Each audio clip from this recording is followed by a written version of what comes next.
Creo que esta es una palabra que me causa risa. Autoproclamados. Me causa risa porque hay mucha gente que utiliza el término específicamente dentro de la iglesia, del contexto de la iglesia, para minimizar a otros, para tratar de descartar a una persona que está obedeciendo a lo que él entiende vino de parte de Dios. Y entonces, realmente eso es muy triste que pase dentro de la iglesia del Señor, porque en esa línea de pensamiento tendríamos que decir que Jesús era un autoproclamado, porque la pregunta es quién lo llamó.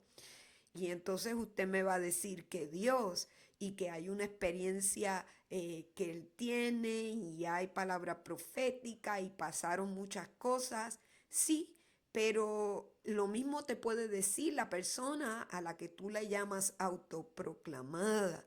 Y entonces aquí es donde nosotros tenemos que tener el cuidado de cómo nos manejamos con respecto a la iglesia del Señor y la actividad de Dios y los llamados de Dios en las personas, ¿verdad? ¿Por qué? Bueno, porque eso a veces hace ver a las personas arrogantes cuando hablan de autoproclamación. Yo conozco a algunos hombres de Dios a quienes respeto, pero ellos no respetan cuando le hablan acerca del mover apostólico, del mover profético, y se burlan, literalmente se burlan de lo que Dios está haciendo en el mundo, la restauración de los 5 ministerios y esto que es básicamente un movimiento que está en pañales y que necesita formación y que necesita crecimiento y que necesita maduración, pero definitivamente Dios está allí restaurando algo que la iglesia denominacional, que la iglesia tradicional recortó, anuló, dio por terminado, pero que la Biblia en ningún momento ha dado por terminado. Así que vamos a hablar de esto hoy, aquí y ahora, en mi canal de YouTube. Bienvenidos, esto es Mujeres Apostólicas, yo soy Leslie y vamos a hablar acerca de los autoproclamados. ¿Por qué? Bueno, porque dentro de el tema del discipulado y de lo que Jesús nos dio como misión, que es ir por el mundo y predicar a otros y hacerlos discípulos, enseñándoles las cosas que Jesús nos ha enseñado, tenemos que entender que la Biblia determina que Él estableció a gente en llamados específicos, en oficios ministeriales le podemos llamar, que comienzan con tener un don, una participación dentro de la iglesia y eso va creciendo, se va incrementando y va madurando hasta que termina convirtiéndose en un ministerio de tiempo completo. Y entonces yo me he preguntado en mi cabeza, meditando, hablando con el Señor, orando, ¿por qué hay gente que de una manera un tanto arrogante puede señalar a otra persona que está dispuesta a servir a Jesús y a servir en el ministerio? La puede llamar autoproclamada, ¿no? Como que se puso a sí mismo en ese lugar y se dio esa titularidad. Y pues yo digo que es arrogante porque la primera pregunta que yo me hago es, ¿quién es esa persona? ¿Cuál es la autoridad que le asiste para hacer una pregunta de esa naturaleza?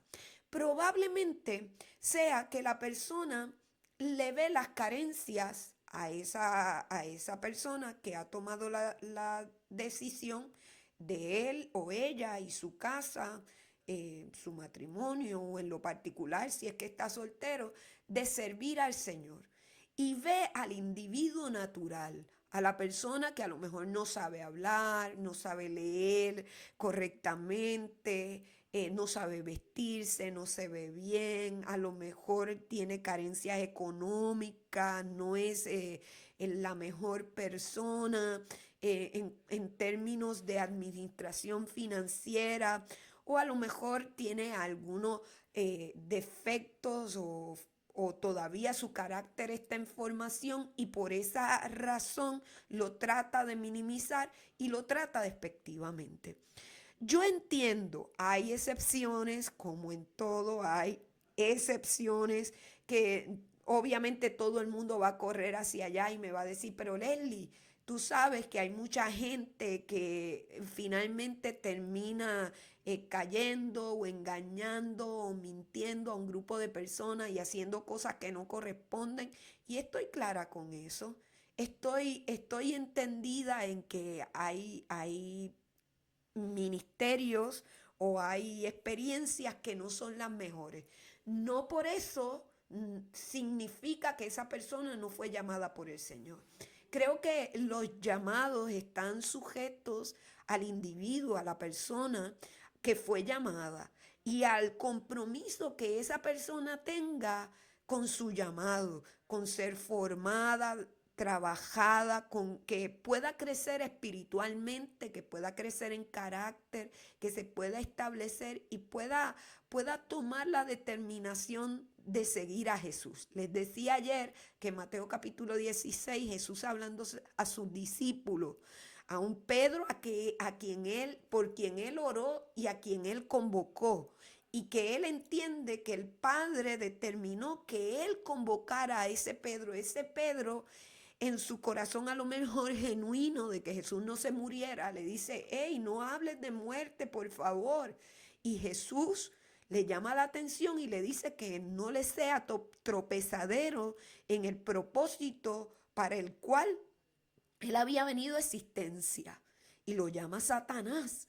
Y es el momento donde toma, ¿verdad?, una palabra fuerte para los discípulos y le dice, el que quiere ser mi discípulo, tiene que negarse a sí mismo, tomar la cruz y seguirme. Tres cosas que son contundentes para un discípulo de Jesús. Obviamente yo entiendo que el primer paso en el llamado ministerial o en el servir a Dios tiene que ver con formación, tiene que ver con tener mentores que te ayuden a crecer en el ministerio. Tú no puedes de hoy para hoy decir, Dios me llamó y aquí voy y me lanzo en esto. Tiene que haber formación, tiene que haber trabajo de alguien que sea tu hermano mayor en la fe, que te ayude a crecer y que te ayude a madurar. La Biblia está llena de estos momentos de trabajo ministerial para poder pasar la posta correctamente. Moisés forma a Josué. Vemos a Jesús formando a los 12. Vemos al apóstol Pablo tomando a Timoteo y teniéndolo cerca como si fuera un hijo para formarlo y luego lo envía al ministerio. Camina con él durante un periodo largo y luego lo deja establecido como pastor joven. Y entonces es importante que nosotros podamos comprender que, número uno, el llamado de Dios tiene que ver con una vocación, que el servicio ministerial o el ministerio no te lo da un seminario. El ministerio no te lo da una universidad. El ministerio viene como resultado de una relación con el Dios eterno. A diferencia, por ejemplo, de ser policía, de ser maestro, de ser doctor, que necesariamente tiene que pasar por el sistema de este mundo porque son profesiones de este mundo. Cuando nosotros hablamos de apóstoles, profetas, evangelistas, maestros, pastores, estamos hablando de una vocación, de un llamado de parte del Dios eterno. Eso no significa que usted no necesite preparación. Usted y yo necesitamos preparación, maduración, necesitamos mentores a lo largo de toda nuestra vida ministerial, no solo en nuestro inicio.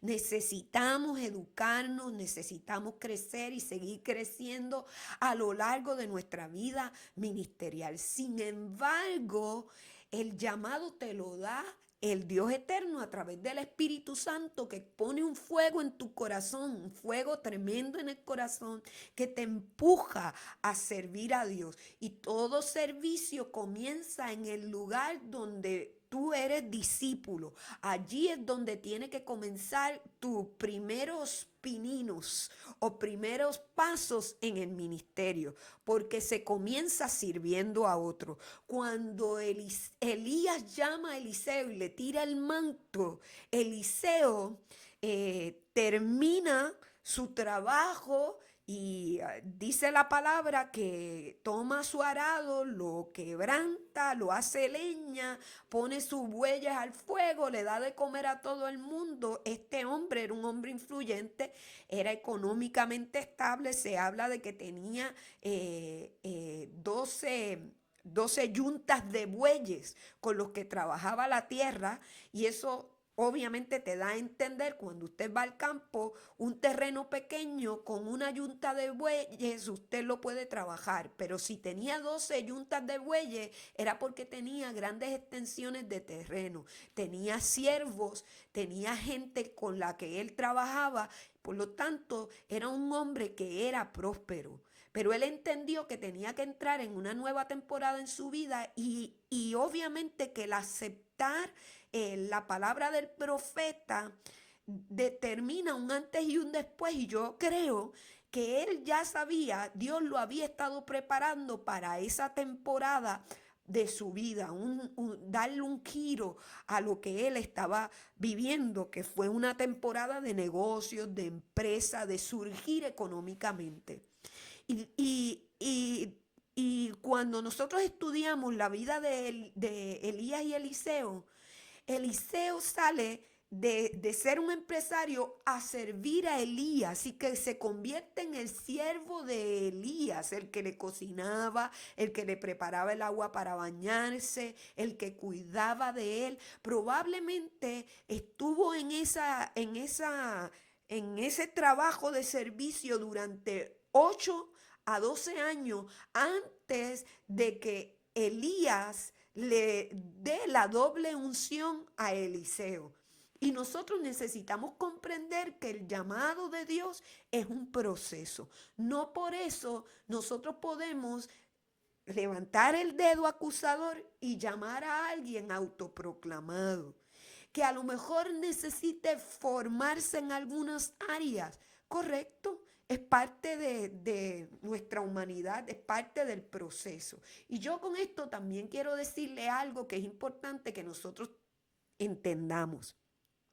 Cuando yo me mudo del Perú hacia los Estados Unidos, hacia Puerto Rico, estuve una temporada en Puerto Rico y luego de eso me vine aquí a los Estados Unidos, encontré que, y realmente me dolió mucho y tuve que crecer en ese aspecto de mi vida, porque en general los peruanos son muy respetuosos, son gente muy de guardar las formas, el protocolo, las maneras, de donde los títulos son importantes, y respetan el hecho de que esa persona haya sido llamada o tenga una profesión. De igual manera se respeta. Sin embargo, cuando fui a Puerto Rico, encontré a ciertos hermanos, no puedo decir a todo el mundo, que encontraba mal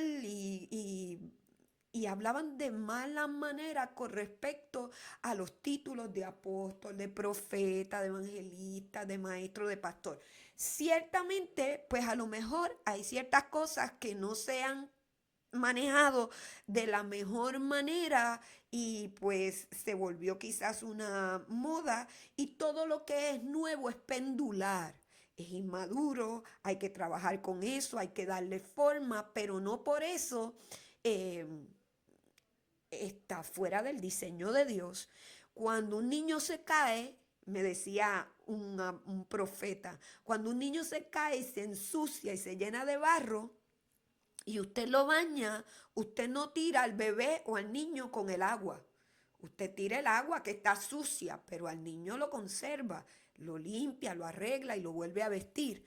Bueno, no porque se haya hecho mal uso del término apóstol y profeta y evangelista y pastor y maestro, nosotros vamos a descartar algo que el Señor determinó que era para la maduración de la iglesia, para que la iglesia crezca hasta que llegue a la estatura de la plenitud del Cristo, como lo dice Efesios.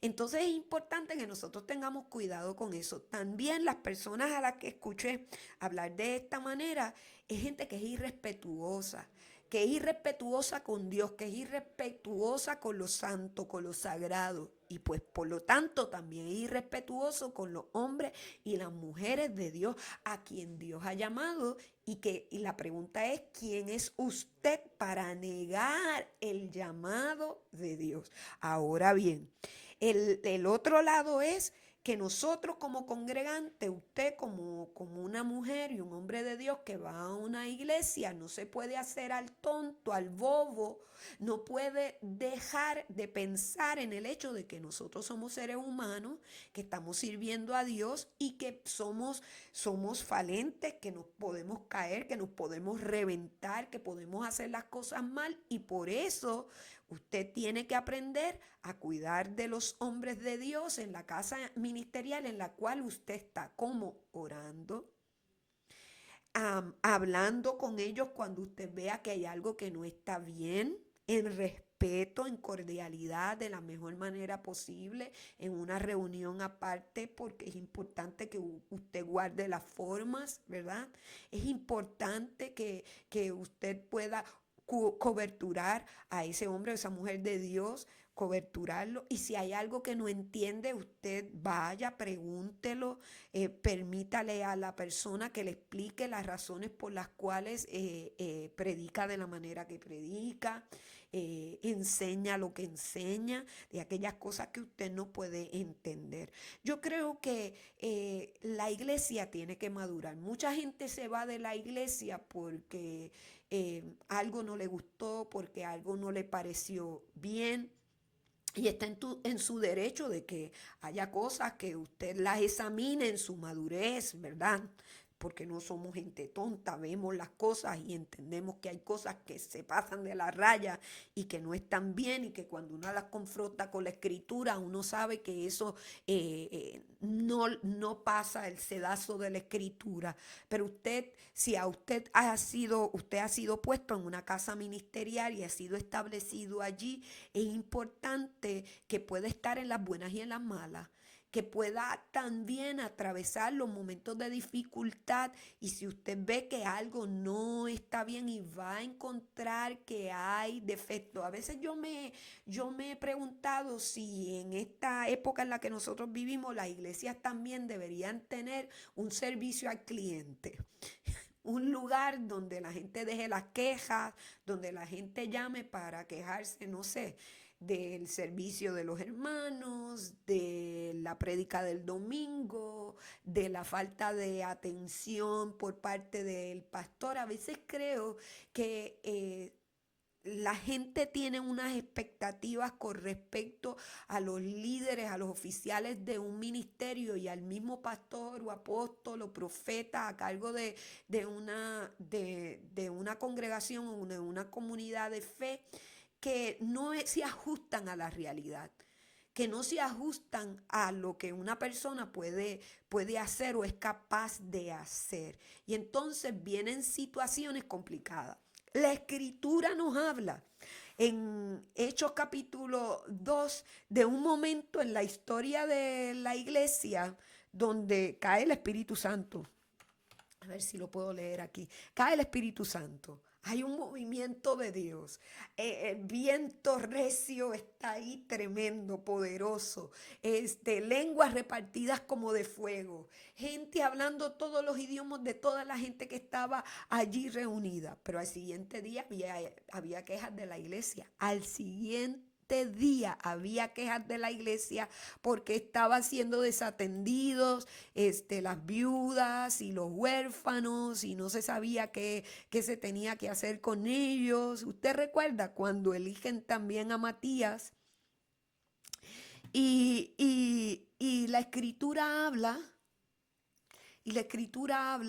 de ese momento incómodo donde los apóstoles tienen que elegir a los diáconos. Diáconos que no son otra cosa que gente que sirve a las mesas. ¿Por qué? Porque la gente decía que estaba desatendida. Todavía al día de hoy nosotros tenemos gente dentro de la iglesia que protesta y dice que está desatendida, que la iglesia tendría que hacer más.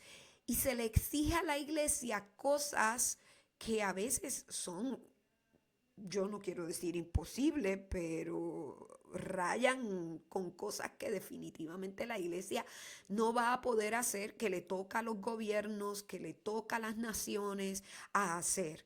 Ahora, añádale a eso que las iglesias, básicamente fuera de los Estados Unidos, que son iglesias muy prósperas, muchas de ellas son iglesias muy ricas, eso no es lo que vive Latinoamérica y probablemente el resto del mundo. Las iglesias apenas tienen para sostener un local alquilado, para comprar las cosas que necesitan y a veces sostienen a sus pastores. Y esa es la gran mayoría de las iglesias, porque las iglesias en general no son megas iglesias con mega presupuestos para poder hacer mega cosas para sus iglesias. Eso es una falacia. Yo creería que un 5% de las iglesias en el mundo tienen unos presupuestos muy buenos para hacer muchas cosas y proyectos excelentes y todo ese tipo de cosas. En general las iglesias no tienen demasiados presupuestos y estoy hablando de Latinoamérica, que no es la realidad en los Estados Unidos. En los Estados Unidos la realidad es otra. Pero volviendo a la cuestión del hecho de que la gente, y no es todo el mundo, pero este pequeño, minúsculo grupo de personas que tienen un corazón herido, lastimado, dañado y que tienen una visión de la iglesia lastimosamente amargada, es triste cuando estas personas heridas y lastimadas hablan acerca de los pastores y los hombres de Dios, hablan acerca de las congregaciones, de sus líderes, de sus mentores, de los ministros, de las personas. Cuando no tienen nada más que hablar, hablan hasta de ellos mismos. Y ese tipo de personas son personas que son leprosas dentro de la iglesia, como María, recuerda, la hermana de Moisés, que hablaba y protestaba y Dios le puso lepra y la sacaron fuera del campamento y ella necesitaba entender que no podía ser de esa manera. La lepra es altamente contagiosa y por eso necesita ser puesta fuera del campamento. Pues tenemos mucha gente dentro de las iglesias que son leprosas en el sentido de que no solamente tienen una mala actitud, sino que esa mala actitud la contagia y termina por el chisme y la murmuración y el convencer a otros de ver las cosas de manera equivocada. Terminan dividiéndose las iglesias, habiendo problemas de todo tipo y toda clase. A veces me he preguntado en mi corazón si la gente que protesta dentro de las iglesias y tiene problemas con todo el mundo y hace alboroto, son también problemáticos en otros grupos sociales, como por ejemplo en las escuelas. Si son padres problemáticos, si le dan problemas a los maestros, si hacen problemas y todo el tiempo están protestando por el gobierno en su país, están protestando por hasta que salga el sol y caiga lluvia. Porque cuando eso es de esa manera, el problema no son los grupos a los cuales asiste, sino el problema es la persona y tiene que revisar su corazón y tiene que entrar en una evaluación profunda y yo diría que sanidad. y son dignos de conmiseración, son dignos de que nosotros oremos por ellos porque necesitan encontrarse con el Dios de la vida. Cuando usted vaya a una comunidad de fe, cuando usted asista a una iglesia, vaya con la mejor actitud, vaya para ser de ayuda, para levantar las manos y servir a otros, para integrarse a la comunidad de fe y acepte esa comunidad de fe con sus defectos y virtudes. Si puede ayudar, mire, algo que yo hago en la comunidad de fe, y la gente puede dar testimonio de esto, es que yo siempre hago como una especie de encuesta. Esto lo aprendí con el libro y tome nota, Iglesia con propósito de Rick Warren. Aprendí con ellos a que ellos hicieron una encuesta con respecto a su comunidad, a su iglesia, de qué esperaban de la iglesia local. Y esto los ayudó mucho a ellos a mejorar sus servicios y la manera como proyectarse hacia su comunidad. A partir de haber leído ese libro, entonces yo decidí hacer encuestas en la iglesia.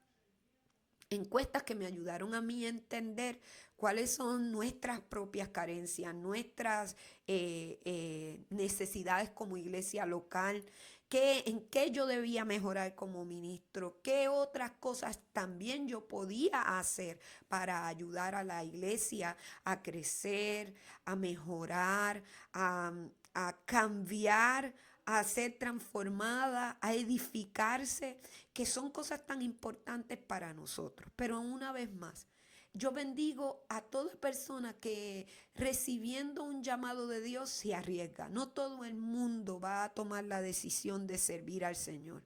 Sea como maestra de niños, sea como intercesor, sea abriendo una iglesia para bendecir a un grupo de personas. Lo único que le voy a decir es, cuando usted tenga un llamado de parte del Señor y esté en una iglesia y usted entienda que es tiempo de salir, hágalo de la mejor manera posible. No divida la iglesia. No se vaya con un rebaño que usted no trabajó y que no es suyo. Si Dios lo llamó, Dios también lo va a respaldar. Honre al hombre de Dios que Dios utilizó en un momento dado, a la mujer de Dios que Dios utilizó en un momento dado para forjarlo, trabajarlo, madurarlo. Esa fue la mano de Dios para usted. Hay gente que se va de mala manera, que se va de manera incorrecta de la iglesia del Señor, echando tierra, hablando mal, porque no tiene la valentía de irse en paz, porque para irse en paz hay que tener valentía, más valentía que tirando tierra. Cuando la gente tira tierra es porque es cobarde y porque necesita trabajar esa área de su vida. Yo no niego que tienes un llamado de parte de Dios. Ciertamente lo debes tener, pero hay algo que necesitas trabajar. Necesitas trabajar esa cobardía porque no te fuiste en valentía. En valentía uno se va en paz. Pastor, llegó el tiempo, yo no quiero asociarme con usted, no quiero que usted sea mi cobertura, necesito emprender lo mío solo, Dios me llamó a otra cosa, no tenemos acuerdo, por favor bendígame.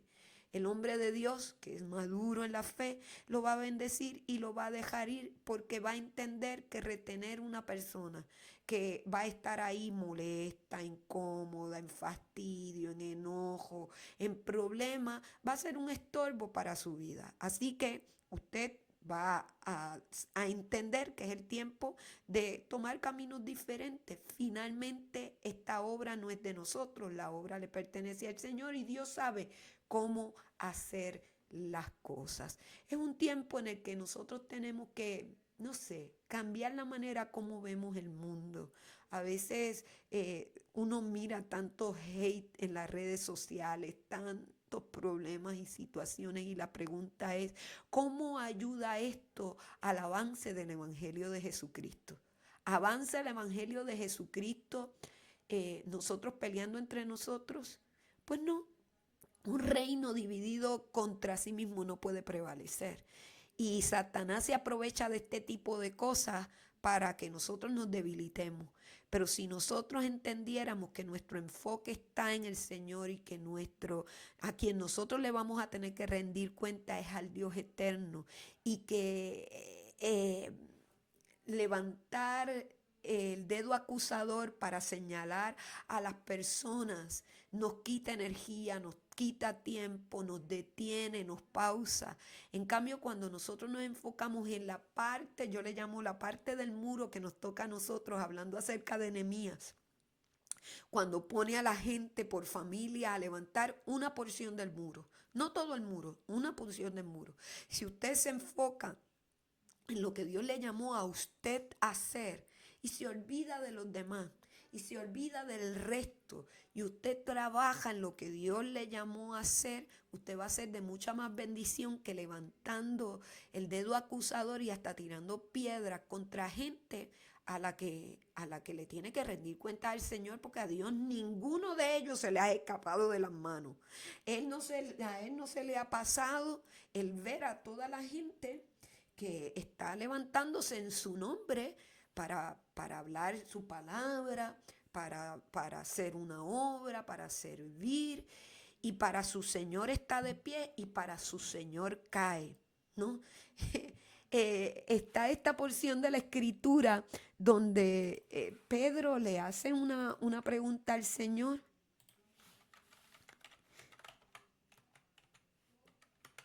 Y yo quiero decírtela. Y quiero recordarte que el Señor en un momento dado le llama la atención a sus discípulos porque como que se estaban medio peleando ahí. Y le dice el Señor algo como, ¿y qué a ti? ¿Y qué a ti?